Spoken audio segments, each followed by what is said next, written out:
It's Taste of Country Nights with Evan Paul on demand, season 2, episode 36 with Way Jennings.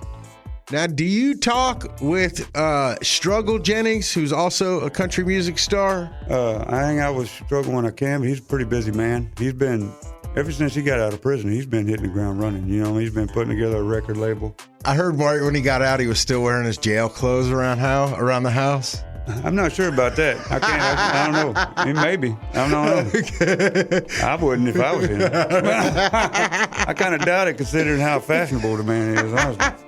We had a good interview with Wade Jennings here, and we also have a bonus interview we did with Chris Young as well that you'll find in here. If you want to check out our past episodes, Taste of Country Nights on Demand, Thomas Rhett's been on, Lainey Wilson recently. Let's see, we had Josh Turner, and coming up next week, we got Miranda Lambert. Make sure you find us, like, and subscribe everywhere you can to Taste of Country Nights on Demand, so every time a new episode drops, you get the notification. They both been through hell, but now it's through.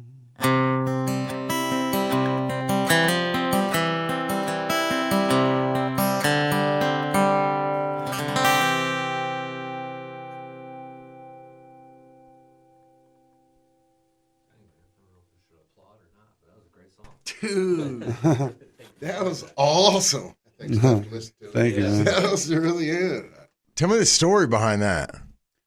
Well, anybody who's followed me at all knows that I'm a recovering drug addict. You know, I've been sober for a little over 4 years now. And last year I put out an EP called Just Before the Dawn. You know, and the title track of that, I put a strong message at the end of it with a bunch of hotlines, you know, for people who are going through it like I was, you know. But about halfway through the year, I realized, you know, that I would have never found any kind of light if I didn't have a strong support system. You know what I mean? And, you know, through a strong support system, I seen the glory of God, you know, and it took a strong support system to get me there. Like I had my manager and my wife, they both begged me to go to rehab because I was awful. I was in a bad state for a long time before COVID hit. But I realized that I needed to really aim a song towards support systems and not just at a drug addict. You know what I mean? So me and Wes Ship, who is also a recovering drug addict, we sat down in Columbus, Ohio in a Hilton for probably about 7 hours and wrote about 90% of this album almost. I thought you were going to say song. The whole album? Yeah, we sat down and wrote a bunch of songs. They just wrote out, not the whole album, but a bunch of them. I think there's probably about 4 or 5 songs on this album that me and him wrote together. And I don't know right off the top of my head, but this was the strongest one. We sat down, we wrote this, and we both looked at each other, and we was like, wow, you know. So I decided to put a little bit of money behind it and shoot a really good video, hired some really great actresses and actors. As a matter of fact, Wes Ship stars in it as the drug addict in the video. And it was just surreal. I figured if we could capture just a little bit of the huge thing that happened the day we recorded this video. I mean, it was like everybody there was looking at each other like this was really happening, you know what I mean? If we could just get a little bit of that in what we put out in the video, we're going to make a profound effect on, you know, society as far as drug addiction goes. Because drug addiction is huge right now, man. It's like back in the day, doing drugs, whenever I was a kid, you know, when I was young in the early 2000s, late 90s, you know, and everybody was, you know, getting high and drinking and having fun and blah, blah, blah, blah, blah. And there was those no drugs that would kill you, you know what I mean? But nowadays, they'll all kill you. Yeah. You know what I mean? They all got this fentanyl in it, and it ain't fun no more. And we really got to look at what we're doing here and start saving lives. And we can't, and people who are going through it ain't going to do it themselves. It's going to take us turning around and loving them, you know what I mean? Because I would have never done it myself if people didn't love me, you know? So we put this song on the album. It's going to be the last video that we put out before the album drops. And I really hope it helps people, man. I think it's amazing, that you're doing that. Thank you for putting that out there and tackling that message. Other artists are doing that now as well, making it mainstream. Like Jelly Roll is really out there in your face, tackling things like that. You know, how did you feel about getting that message out, being vulnerable and letting people know exactly how bad it was? Well, you can't solve a problem by putting a Band-Aid on it. You know what I mean? You got to really own it. You know what I mean? First, when you go to rehab, first thing they tell you is the first step is admitting that you have a problem. And you can't just admit that behind closed doors. You got to admit it out in the public. You know what I mean? So many years and throughout history, you know, people with platforms have been looked at like they're perfect. You know what I mean? But we're all humans, man. We're not perfect. We're very imperfect. We've gone through a lot of stuff in our lives, things we're not proud of, things that, you know, we are proud of, and things, you know, we're just human beings. And the thing about it is you can't hide none of that and think you're going to solve the problem you're trying to solve. You got to really let people know that, you know, you've been through the ugly too. And look where I'm at today. You know what I mean? It's possible. If people think it's possible, they're going to go out there and try to do it themselves. You know what I mean? And that's what I'm hoping for, because my biggest problem is right now is that people think that I was able to overcome this and I am where I am right now is because I'm Wade Jennings. And it's not the truth. You know what I mean? The only reason I'm able to do what I do right now is that I took out every vice I have. You know what I mean? I don't drink. I don't drug. I don't smoke. I don't smoke weed. Nothing. My only thing I spend money on is my vehicle, my house, and my kids and my wife. That's it, and food. You know what I mean? Other than, you know, projects and stuff like that. That's the only reason I have half of what I got is because I don't spend it. You know what I mean? I don't make millions and millions of dollars. What have done is not something I've done because of who I am. It's something I've done because of who I am, you know what I mean, as a human being. You know what I mean? And it's possible. If it's possible for me, it's possible for anybody. And I just hope everybody knows that. No matter how deep in the muck you are, you can always stand up, give your life to God, and start doing the right thing. And things will start coming together pretty quick. I've only been sober 4 years, and I feel like a whole different human being, man. I could never go back. And I'm just trying to go forward and help people with what I can. What's it like for you to listen to your music and the things you wrote when you were not sober? That's a deep question right there because, you know, I mean, it's really hard sometimes, you know what I mean, because I was a different human when I wrote a lot of them. You know what I mean? Like Gypsy Soul was a song about this guy who's just running around, just going through women, you know what I mean, and just leaving town, you know. And, you know what I mean, like that's one thing I have to admit to myself and everybody out there is that I wasn't a good human being for a lot of years, you know what I mean. I made a lot of selfish decisions. I made a lot of, you know, immoral decisions. And the thing about it is I can blame 90% of that on my drug addiction. You know what I mean? Because it makes you think different. It puts you in a different mindset, and it makes things that shouldn't be important take center stage. You know what I mean? Like things I don't want to mention on this thing, but you know, you become an immoral human being based on what you're putting in your body. You know what I mean? I took all that out of my body. But it wasn't even just getting sober that did it. It was giving my life to God is what did it. You know what I mean? People talk about being reborn, and I thought, man, these people are crazy. You know what I mean? What do you mean reborn? What do you go back in, come back out? You know what I mean? No, that's not the truth. I literally feel like I'm 100% a different human being in the same body. Wow. And it's you know, I give all glory to God on that. You know, I really do. And I don't know if it's just my experiences or what, but I know with 100% certainty that there is a God and there is a future for anybody out there who wants it. You know, that's just where I'm at. Do you think that if you weren't Wade Jennings and your family tree wasn't where it was and you weren't exposed to everything at such an early age, do you think you still would have fallen into where you were? Oh, I don't blame that on that at all. You know what I mean? I was raised by my mom in Dallas. You know what I mean? I'm not going to blame my drug addictions on my grandfather. Yeah, he went through his demons too, you know what I mean? Just like any other human being, you know. For me to sit here and blame my decisions on my family tree would be selfish and foolish of me. You know what I mean? Everybody goes to down their own path, no matter who they are or where they're from, you know?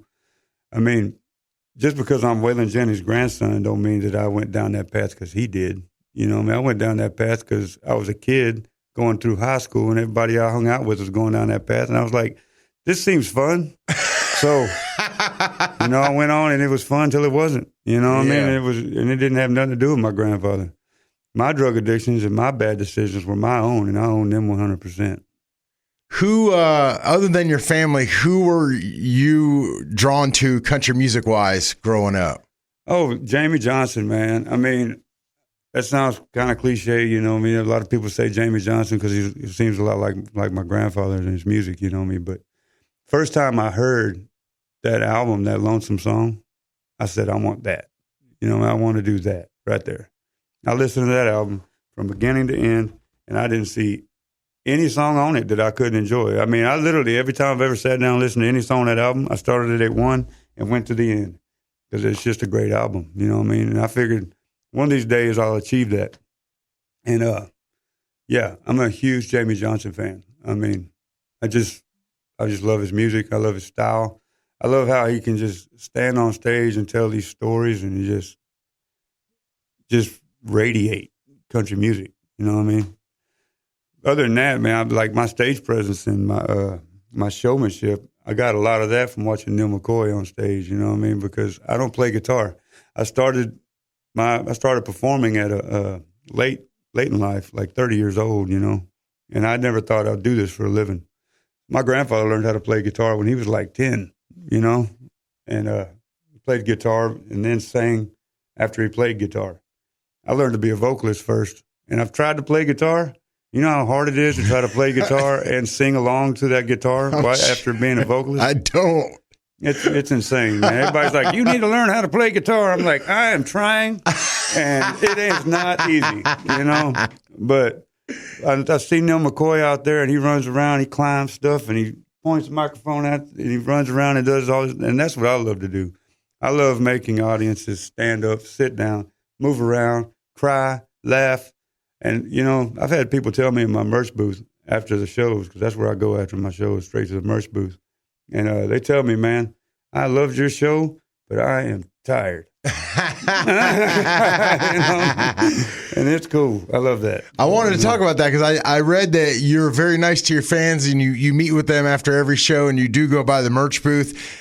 Do people think that, like, just because you're like have an outlaw exterior and you come from that family that you're gonna be kind of a dickhead? Does it surprise you when you're so nice? I don't think it does anymore. I mean, you know, people put that outlaw moniker on our family because of my grandfather and the image he presented himself as, you know what I mean? But he even got, later on in life, he was like, I'm not really an outlaw, you know, I was an outlaw as far as the music industry goes, but he was like, he'll walk in, he'll be all big and cool and stuff, and then he looks over and sees a baby, and he's like, you know what I mean? He just loved kids, you know what I mean? And I'm the same way. I love kids, and I love seeing smiles on faces, and I love being a good person. I couldn't go to sleep at night knowing that I was mean to somebody for no reason, you know what I mean? And I'm just not that guy. I go to my merch booth, and it's getting a little harder as it goes by, you know what I mean? Because used to I go to my merch booth, and I would shake all the hands and do all that, and it would take maybe 30 minutes. But like this last weekend, I stood at the merch table for an hour and a half waiting for everybody to, you know, disperse, you know.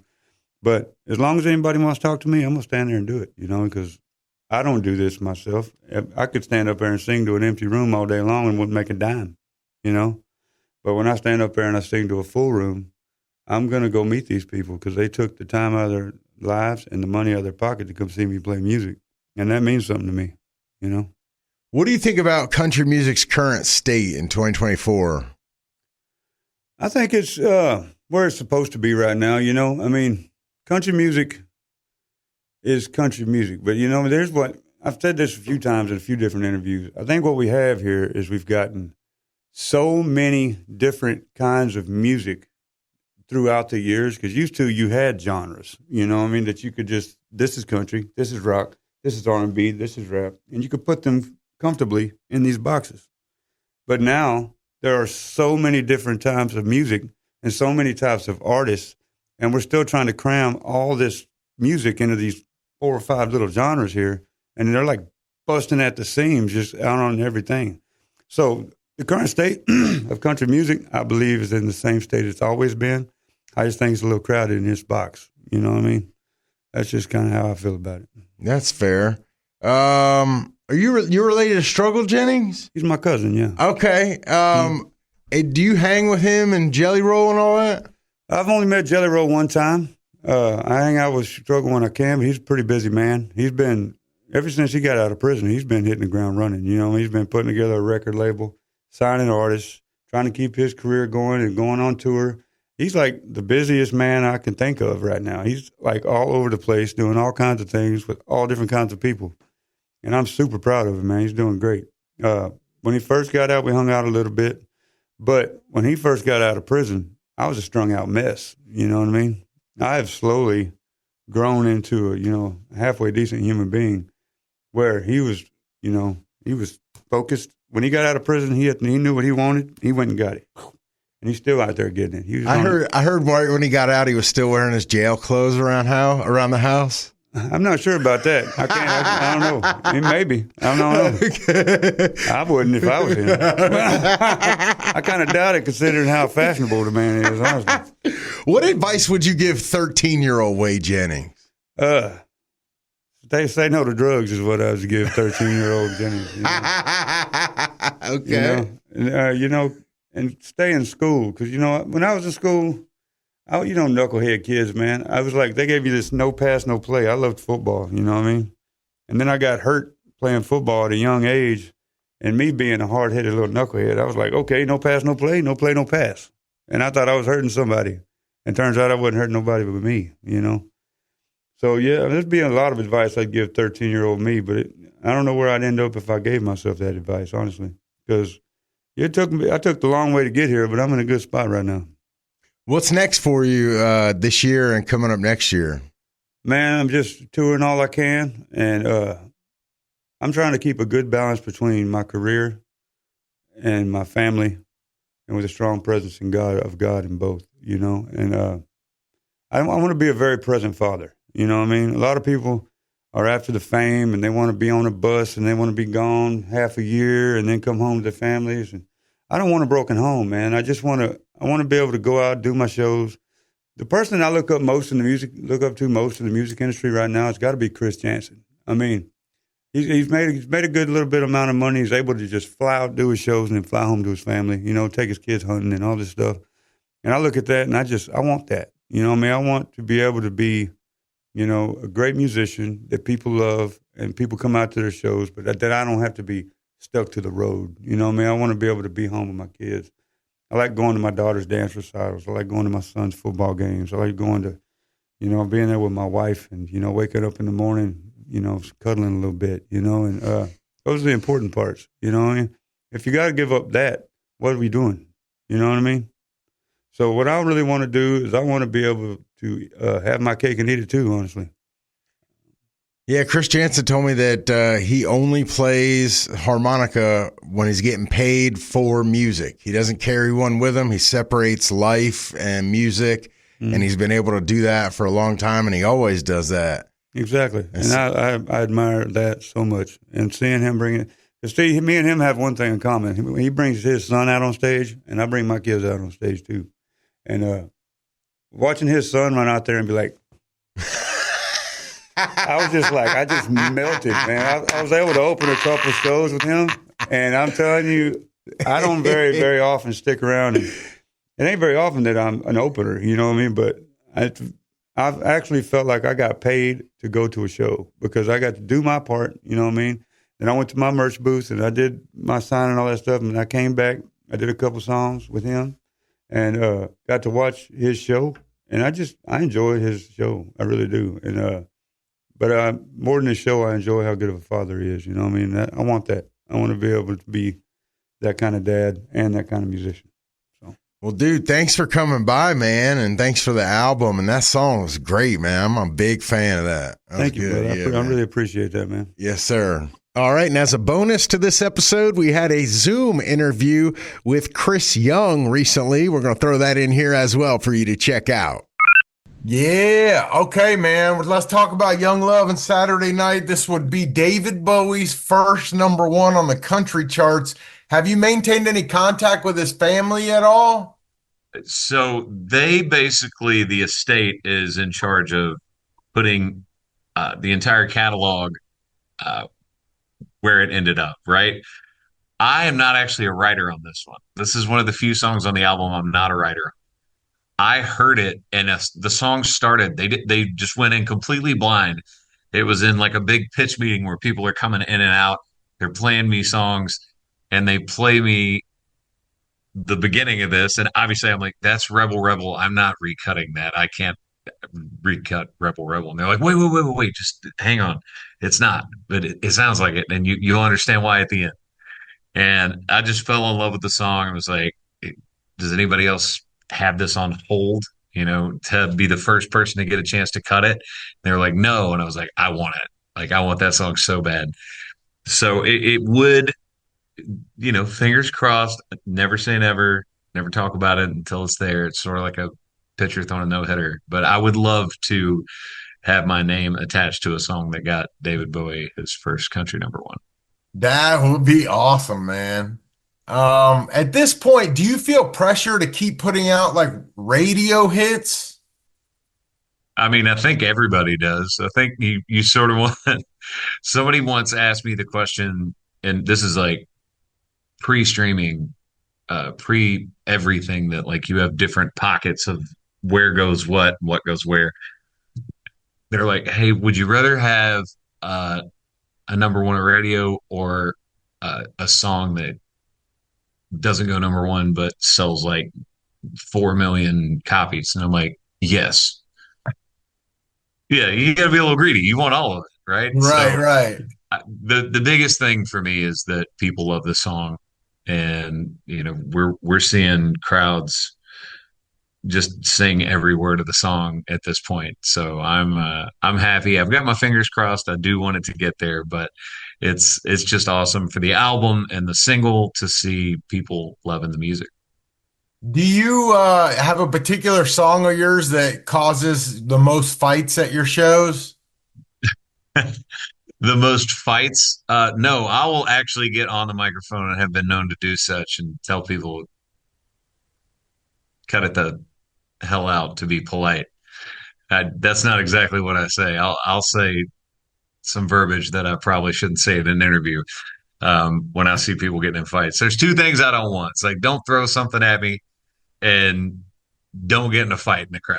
Like chill out, have a good time. That's what we're here for. We're just here to enjoy ourselves for an evening, And there's a lot of people in the crowd. One of the best pieces of advice that I ever got from somebody, they were like, "Hey, somebody out there in the crowd, it's a husband and wife, hypothetically. It's like they've got kids at home, they got a babysitter, they don't make enough money to go out all the time. They picked your show. Don't screw it up for them. Let them have a good time." That's very sound advice, I would imagine. I was told you were gonna have mugshot t-shirts, man. Is this still happening? Oh no, they're out there. They exist. We've made them already. Yeah, I didn't have getting falsely arrested on my 2024 bingo card, but I was like, look, if I'm going to get falsely arrested, you might as well take the mugshot and make a t-shirt out of it because now it's funny. So is that on your merch tables? Yeah, it is. It's at shows. That's awesome.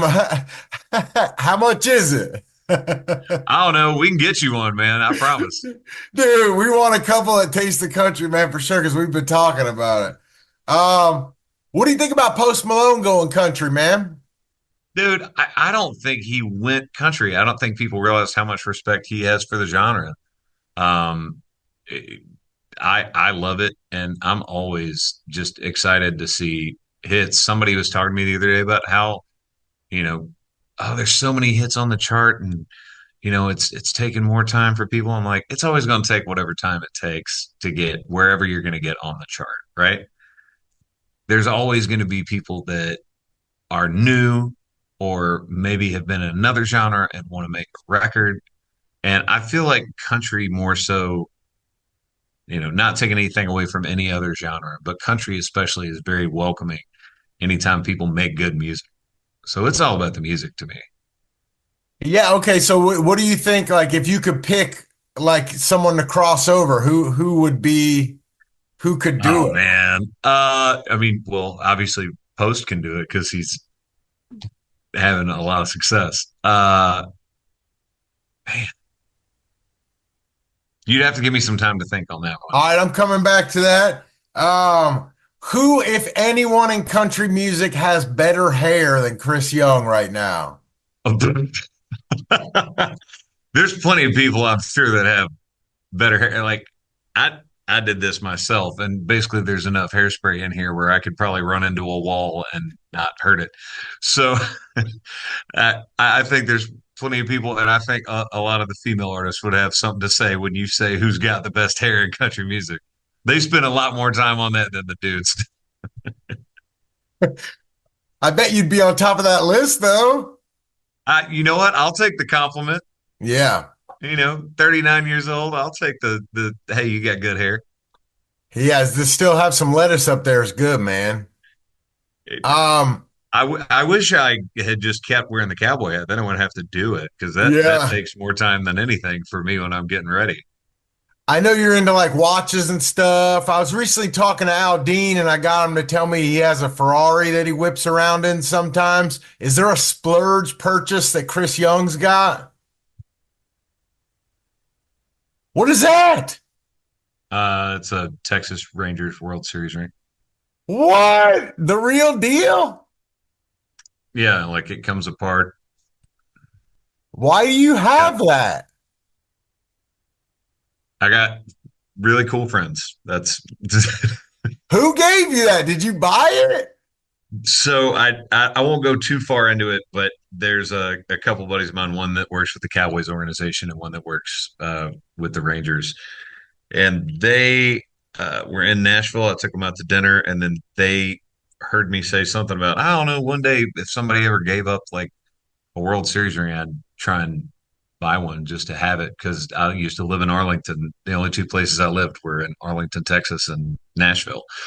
And I was like, I've been to games at the old stadium. I was at one of the World Series games with a friend of mine that's a TikTok influencer, and I worked with MLB. And I was like, I would buy one of those. I would do that. And they got on their phones and basically had a boat race with each other at dinner to see who could get approval faster.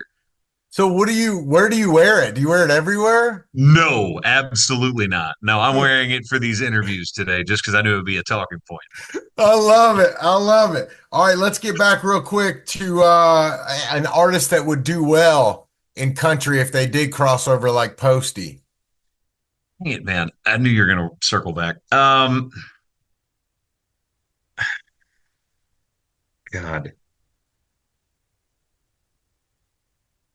I don't know off the top of my head because I'm going to forget somebody and then it's going to make them mad if I actually know someone that was wanting to do it that's in another Okay, genre. that's fair. I was actually, I would say there's probably a lot of rock artists that could cross over into country. Okay. Yeah, because a lot of the musicianship on those guys is so next level. I was working with uh, somebody the other day on something for one of their projects. We were writing for their record, and uh, I was like, yeah, he could probably pick a genre and do pretty much whatever he wants. So Interesting. Interesting. Was it MGK?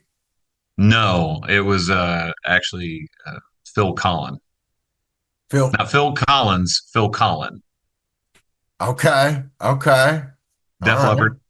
Okay. All right. What's next for you, man, in 2024? I don't know, man. I'm just got my fingers crossed on this song, and then obviously we'll have to game plan what the next single is and make a decision for that one. So I'm sure there'll be a whole bunch of setup that I'll be doing right in the middle of this song, hopefully getting to the top of the chart. Amen to that, man. I love to see it. The song is just amazing. It's like old to me. It being in radio, I've heard it a million times, but I still love it. Thank you, man. I appreciate that, and Yeah. it's an honor anytime you get a chance to work on something that started off as someone else's song, and the estate entrusted it to these other songwriters that I've written with every single one of those guys. And I got to co-produce it with friends of mine. So there's just so many connections to this song, and I'm just overjoyed about this album and especially the single. Let's go, man. Well, thanks for taking time to talk to us, brother. Yeah, man. Hey, thank you for the time. Always All right, appreciate have it. a good one. All right, let's bring in Billy Dukes from behind the camera to talk about what we just witnessed. I tell you, I like this guy, Wade Jennings. I'm glad we took this interview. It was a little bit of a, didn't know a lot about him when we accepted and kind of did some research, but his story of addiction and recovery, I feel like it needs to be heard in a lot of ways. Yeah, interviewing him, it felt like I was interviewing Jackson Dean, the newer upcoming artist. They both have that like Elvis Presley, like this guy was like the real deal. Like he was like came in here like just making metal like dangling all kinds of necklaces, rings, and tattoo. I mean, he was just hey man, what's up, man? Yeah. And I was like, okay, like where's the bike parked at? The song is called Sleeves, and I think we could safely say it's not going to be a radio hit. It's not. Yeah. It's not that kind of song. I don't think he wants it. I don't honestly. I'm surprised he like even wants to do anything. Right. With media. Yeah, I mean, that's the kind of song that you're often amazed. Like, we had him in, so I play one song, and that was the song you chose. And it's kind of amazing because you hadn't met him previously. No, it's not like you would think that would take like a safe room to play that song. Yeah. But he pulled that right out and nailed it and talked about it for 20 minutes. Yeah, he did. Yeah. That takes a level of conviction and strength. He says he's drawn to Jamie Johnson's music a lot, which I can kind of see. Both have that similar traditional sound, deep voice. Yeah, well, how come like some traditional artists make it through to mainstream, but some like this don't? Is it because they don't want to, or? That's a pretty good question. I think if you're the new artist starting out with a traditional sound, you still have to be kind of open to like contemporary forms of getting your music out there, streaming and doing the media game, and signing with a label who might want to suggest putting a little bit of a contemporary polish on some of your songs. So it's the labels that are putting the wax on these guys.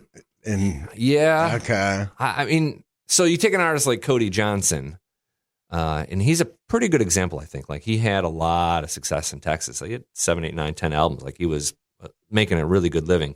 And he has like a partnership with Warner. So it's not like Warner kind of gets to decide. But even Cody's music, it has a little polish to it done. It's not like raw and gritty. Yeah. So I think he's leaned into that a little bit. Like you have to kind of lean into like the middle of the bulls of the dartboard. Okay, gotcha. You can't play for the doubles around the edges. Yeah, that makes sense. For that bullseye. And, you take an artist like Jimmy Johnson, who's just not willing to do that. And first of all, Jimmy Johnson he hasn't released music in like a really long time. Okay. But like he doesn't do the media thing. In fact, he kind of like gets mad when like radio stations announce him at shows. Oh, really? Yeah. I mean, you hear the stories where like a radio station, you know the deal where like there's a show coming to town, you get whoever, Beaver and Muff in the morning up there saying, talking about their cash at 20s episode, and then there's the ladies. So he'll get up there and be like, yeah, well, you don't play my music. Why are you on stage in front of my shows? Like, he'll do this, like, out them sort of publicly. Oh, that sucks. Okay. And poor Beaver and Muff, they're just trying to get their... They're just trying to do what they got to do, get their name out there. It's good to get in front of a crowd. Yeah, get out there, Beaver. Come on, Muff. I know you got kids at home, but you gotta leave them at home and come host this concert. Yeah. And then you get like the wacky morning show stunt boy who's like just as his first stage and he thinks he's the star. I'm literally pulling from things I did. Yeah, same, man. Can you tell that we're scarred? Yeah, I mean not only scarred but a little embarrassed by how I behaved back in my early radio days. Yeah, I mean it'll do that to you. So I get why Jamie Johnson's the worlds are like spurned by that. Yeah, but I don't understand why they say it. I agree. Yeah. That's a little much. So you get to Wade Jennings, and I don't think he's that guy. He's not upset by it, but he just hasn't sort of the opportunity. He's older, so like, he was doing drugs during his youthful age when maybe people would have taken a chance on him. I don't know if people are going to take a chance on record labels and such at this point in his career, but. now more than ever, you can really make a career like releasing songs like that on YouTube and with streams and just sort of slowly grinding it out if that's what he wants to do. Yeah, I mean, it sounds like that's kind of his deal, but I mean, he's very buttoned up in what he does. Like he, showed up with a guitar player and everything, and he knows exactly what he wants to stand for and what he puts out, and he's not. It's rough around the edges, but controlled. So I think that for the audience that he's looking for, he's going to get them. I think, too, he's got the last name, Jennings, right? Yeah. Waylon Jennings' grandson. But he's not coming out here playing Waylon Jennings covers. Yeah, I thought that was interesting that he doesn't embrace it as much. Yeah, I think so, too. And I think, I don't know, there's two ways you can, we probably wouldn't talk to him if he was just going to come talk about his grandpa. Because that's not all that interesting unless he's got some hot stories. He's got to find his own lane, I think. Yeah, but didn't Hank Williams Jr. even play his dad's songs for a while, and then he stopped and started making his own? Yeah. Well, that was when Hank Jr. was really young. He was a teenager, and his mom was kind of trotting him out there. I feel like a lot of these, some people, not a lot, some people just don't want to be like a Nepo kid or whatever. Totally. I mean, you get Hank Jr.'s son, Hank 3. Yeah. I don't know if you know anything about him, but he's I saw one of his shows once, and his he hit with 45 minutes of super rockabilly country, and then it turned into this rap metal mesh. It was a real wild show. It's interesting how there's commercials for progressive on TV where most of us become our parents, but a lot of these musicians that are children of musicians want to do the exact opposite styling wise. Right. You're right. Why wouldn't he want to play Waylon Jennings type music? He plays the opposite. Same with Hank Williams Jr. I just think that's interesting how we chase down to be like our parents, but these people are I don't want to be like him. But in some sort of way, they always end up they're Hank 3 is doing exactly what Hank Jr. did. At a certain point, really broke away from his dad to do his own thing.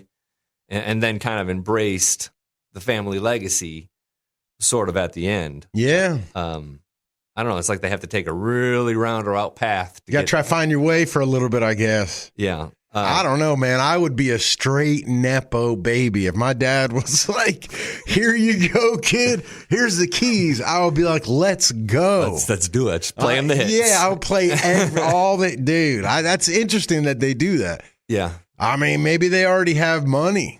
You know what I thought was interesting about this interview right at the very end is he said he looked up to Chris Janson as an artist. Yeah. And I thought that was cool how he explained it. Chris has got what he wants. He'll say no to shows and stuff. But just the generation who's looking up to Chris Janson, who 10 years ago was just getting started with Buy Me a Boat. It's an interesting sort of wheel of time where now Chris Janson's sort of the artist that I wonder if that makes Chris Janson feel old. We'll have to ask him that next time he comes around. Yeah. I mean, he didn't even really say necessarily that he knew Chris Janson or that they kicked it together. I feel like they do, though. I feel like they do because Chris Janson was into buying all that old stuff back a little while ago, and I'm sure he came across some Jennings stuff. And whose limo did Chris Janson tell us? Johnny Paycheck. Johnny Paycheck. But he sold it, right? He sold everything. Yeah. Last time I talked to Chris Janson, and I asked him about his stuff, and he got weird. Yeah, he sold everything. He told me, but I don't. Do you think he sold that limo too? Yeah, he did. It's because they met like a kid. Right. Yeah. Yeah. So he said he sold everything. Maybe he did. I don't know. I swear I saw it up for sale. I want a line item account of what he actually is. Does everything mean everything? Is he going to be Samuel L. Jackson's character in Pulp Fiction where he's just going to go walk the earth? I don't think that's the case. Definitely not. But maybe all of his relics that he had purchased. I bet you he's got. I'll bet you $1 he's still got that John Paycheck or something. I don't know what the market's like for a Johnny Paycheck limo. Yeah, I mean, other than take this job and shove it, I mean, I don't really know much about Johnny Paycheck. Well, he's got some other hits too, but I wasn't even a star in my dad's eyes then. No, barely. Yeah. Oh, good interview. I'm glad we did this one, and we got a little clip, a little longer clip too. We're on YouTube of Waylon Jennings singing that song "Sleeves." and he's got the music video, and it's just as powerful and really kind of depressing as he described. But you can find that on YouTube. Didn't put the whole performance out there for a variety of reasons. The biggest one being when we do that, the videos tend to get claimed, and that just makes me really grumpy. And I know they got to get their money, but I still get upset by it. Well, check out our YouTube at Taste of Country when you get on YouTube. And check out some of our past podcasts. Just search for Taste of Country Nights on Demand. We recently had Thomas Rhett on. Josh Turner, Lainey Wilson was here. So make sure you search for that. Can we say who we got coming next week? Yeah. Miranda Lambert. Yeah, Miranda will be on the show. She's got her album coming out next Friday, and we'll have her on the podcast here at Taste of Country Nights on Demand.